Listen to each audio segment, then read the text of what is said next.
Hey, what's going on, guys? Welcome back to the channel. Let's talk about UFC 243. This is going to be a recap video. Israel Adesanya versus Robert the Reaper Whittaker. Craziness. Adesanya got it done. Super impressive performance. The hype is real. The guy's an amazing striker. But let's get into the fight. Alright, so this was the much anticipated fight to see who's the true middleweight undisputed champ. Adesanya, of course, had the interim belt. Whittaker was the actual champion at the time. Both great fighters. Complete transparency here, I did a breakdown for this fight, and I did think that Whittaker was going to edge it out. That pick was obviously wrong. Adesanya with a masterful performance. I thought Whittaker looked good initially. He had a good game plan.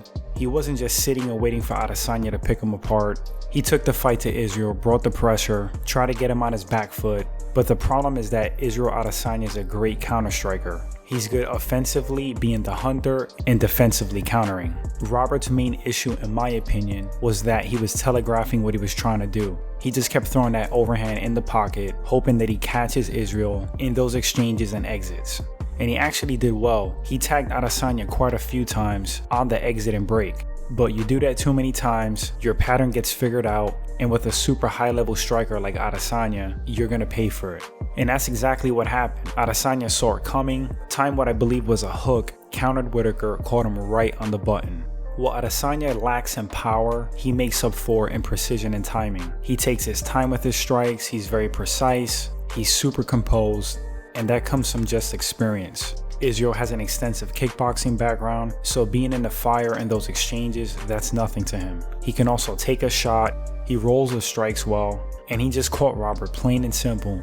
A lot of people mention, why didn't Whittaker attempt a takedown? Why didn't he try to clinch up? Well, clinching with Adesanya is kind of tough because he has a good clinch game, and he'll just start throwing knees into your body and your face. He also has nasty elbows up close, but I think Robert's game plan was to strike with Adesanya the first few rounds, then in the later rounds go for takedowns. He knows now that was a mistake. Israel is clearly the more skilled, superior striker, and if you stand with him for an extended amount of time, he'll catch you. So later on down the line, if they ever do rematch, I would expect Whittaker to have a completely different game plan and probably try to incorporate more grappling exchanges early on. Paulo Costa's probably next. That's another crazy fight.